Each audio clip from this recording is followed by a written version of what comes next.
മോഷ്ടിക്കരുത്. നമുക്ക് ഉള്ളത് കൊണ്ട് തൃപ്തിപ്പെടാം.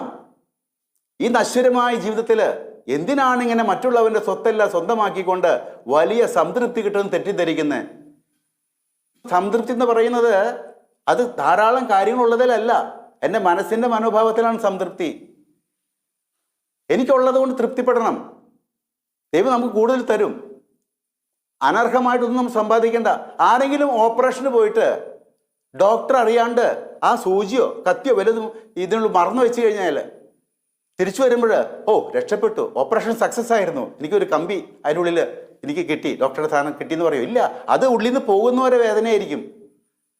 ഇതുപോലെ കുറെ വേദനിക്കുന്ന ആളുകൾ നമ്മുടെ സമൂഹത്തിലുണ്ട്. അനധികൃതമായി സമ്പത്ത് സ്വകാര്യ സ്വത്തിലേക്ക് സ്വരുക്കൂട്ടിക്കൊണ്ട് തങ്ങൾക്കും തങ്ങളുടെ മക്കൾക്കും തലമുറകൾക്കും അസ്വസ്ഥത ഉണ്ടാക്കുന്നവർ. ഞാൻ ഒറ്റമൂലി പറഞ്ഞു തരാം.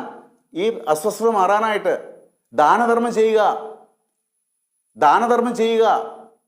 തട്ടിച്ചെടുത്തതിന് 4 ഇരട്ടി തിരികെ കൊടുക്കാമെന്നാണ് സക്കേവൂസ് കർത്താവിനോട് പറഞ്ഞത്. അപ്പോഴാണ് ഈ ഭവനത്തിന് രക്ഷ കൈവന്നെന്ന് കർത്താവ് പറഞ്ഞത്.